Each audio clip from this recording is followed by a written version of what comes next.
Você está no canal Eu Estudo a Lição com o pastor Samuel Camilo. Hoje é segunda-feira, dia 25 de setembro de 2023. O tema que estudaremos na nossa lição da Escola Sabatina será Redimidos para a Fraternidade.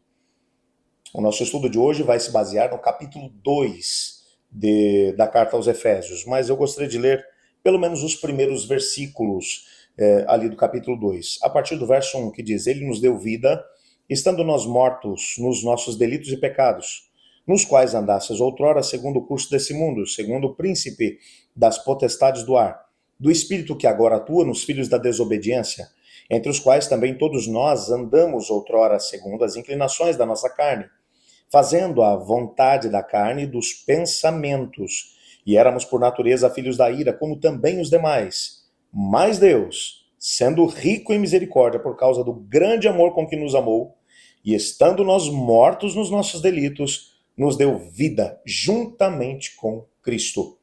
E pela graça sois salvos. E juntamente com Ele, nos ressuscitou e nos fez assentar nos lugares celestiais em Cristo Jesus.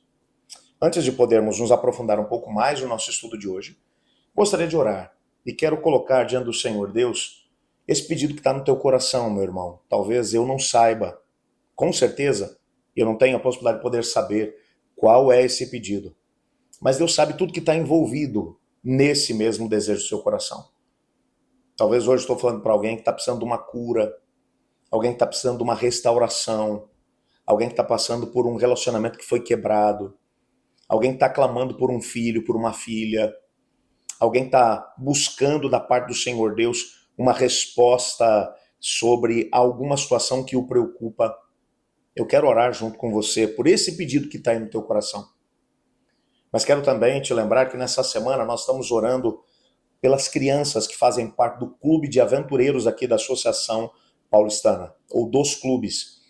Estamos indo na sexta-feira, dia 29 de setembro, com algo em torno de 2.100 aventureiros. São crianças de 6 a 9 anos, que passarão sexta-noite, sábado, o dia todo, domingo, durante o dia, tendo ali uma experiência com muitas brincadeiras, mas principalmente recebendo da parte de Deus aquilo que é o estudo da palavra.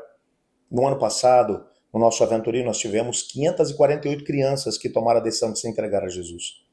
Eu queria que você orasse para que essas crianças que estão indo também se sintam tocadas pelo Espírito Santo de Deus e tomem decisões que vão mudar a história delas. Ore comigo. Obrigado, Pai, por tua palavra. Sabemos que, apesar de vivermos em pecado há um tempo atrás, antes de nos encontrarmos e nos entregarmos a Ti, o Senhor já nos amava e criou as oportunidades suficientes para que pudéssemos viver uma vida de entrega e de transformação. Obrigado por isso. Ao mesmo tempo, Pai, baseados nesse amor, em nome de Cristo Jesus, eu e meus irmãos entramos na Tua presença de forma ousada. Colocando diante do Senhor, Pai, cada pedido que vai no coração desse meu irmão, dessa minha irmã. O Senhor sabe das necessidades que cada um de nós enfrenta. E nós sabemos do que o Senhor é capaz. Sabemos que nada é difícil para o Senhor. Então te pedimos que o Senhor intervenha e que opere, mesmo que seja um milagre grandioso na vida dessa pessoa. Coloque também os aventureiros da Associação Paulistana, esses 96 clubes que estão seguindo para o Aventuri. Na sexta-feira à noite, Pai, eles começarão ali aquele encontro. Eu te peço que aqueles que estarão contando as histórias, cantando com eles, fazendo as diversas atividades com eles, que sejam cheios do Teu Espírito, para que tudo o que ali acontecer sirva para aproximar ainda mais essas crianças de Ti. Ajuda-nos a entender o que o Senhor tem para nós hoje, pois em nome de Jesus que oramos. Amém. O capítulo 2 da carta aos Efésios, ele vai mostrar, assim, de uma forma muito dinâmica, um processo de transformação, uma verdadeira metamorfose que acontece na vida do ser humano. Se o capítulo 1 da carta aos Efésios, que a gente estudou ontem, é uma montanha, como uma montanha que o montanhista ele tem que ir respeitando cada um dos trechos que ele tem que andar Nem todos os trechos ele vai conseguir seguir com a mesma velocidade, ele vai ter que respeitar os diversos territórios que ele vai ter que subir. Eu ousaria dizer que o capítulo 2 é como se fosse uma lagarta que em determinado momento para em algum lugar, se pendura em algum lugar, e dentro do casulo que se forma no seu entorno, ela vai passar por uma metamorfose, deixando de ser uma lagarta para passar a ser uma linda borboleta. O capítulo 2 vai tratar exatamente disso. Paulo começa mencionando como aqueles que hoje estão em Cristo eram antes de poder ter sido encontrados por Cristo Jesus. Vivíamos em pecado, deixávamos que as inclinações da nossa carne dirigissem o nosso viver. Permitíamos que os desejos do nosso coração viessem à tona e nos levassem a fazer coisas pelas quais hoje nos envergonhamos. Mas Deus, essa palavra é a palavra que serve como base para o processo de metamorfose. Mas Deus, o elemento de transição, o elemento de mudança é Deus. Quando Paulo está dizendo, mas Deus, ele está dizendo, uma coisa aconteceu no meio desse processo todo, vocês estavam num caminho de autodestruição, vocês estavam seguindo numa vida sem sentido, vocês estavam indo numa vida que os levaria para a destruição e morte eterna, vocês estavam indo numa direção que não permitiria que vocês fossem realmente felizes, mas Deus, em seu amor, ele começa agora um processo no qual ele, em primeiro lugar, nos atrai, mesmo sendo pecadores. E aqui você encontra muitos conceitos que estão embutidos dentro dessa imagem de Paulo. Ele está usando, por exemplo, aquilo que o próprio Cristo mencionou, vinde a mim, vós que estáis cansados e sobrecarregados, eu vos aliviarei. É esse momento da atração, é o Espírito de Deus trazendo o indivíduo para perto.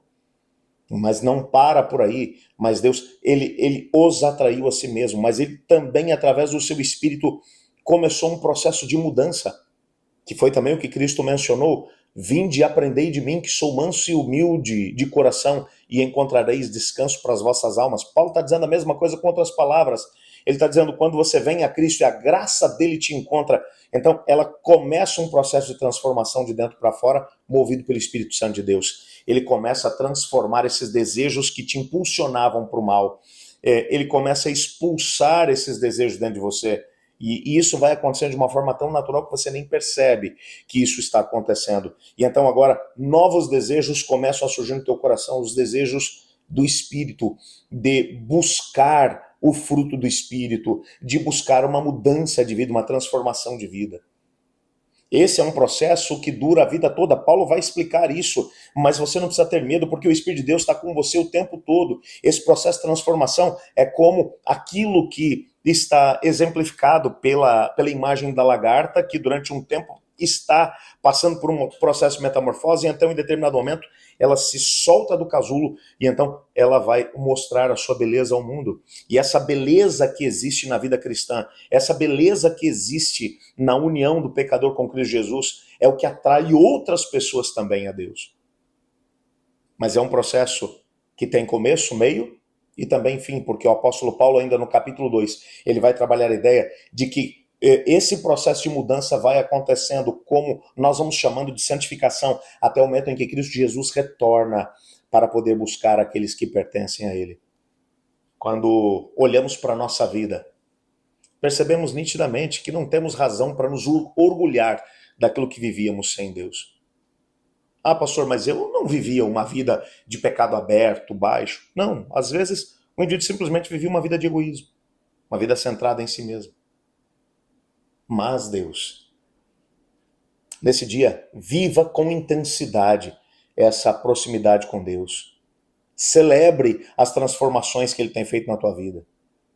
E se por acaso, nesse momento, eu estou falando para alguém que se afastou do caminho do Senhor Jesus, é você mesmo. Você que um dia já teve o seu nome escrito no livro da igreja e também no livro da vida, mas que foi fazendo escolhas que te levaram de volta para o mundo de pecado. Paulo também fala sobre isso no capítulo 2, que muitos haviam retornado aos seus velhos hábitos, mas ele diz, não façam isso. Isso é o mesmo que um cão voltar ao seu vômito. Então agora o recado de Paulo é também o recado de Deus para você. Volte para o Senhor e permita que esse processo de transformação continue na tua vida. até que Cristo Jesus retorne e te leve para poder viver com Ele nas mansões eternas, onde já não haverá mais luta, nem interna e nem externa.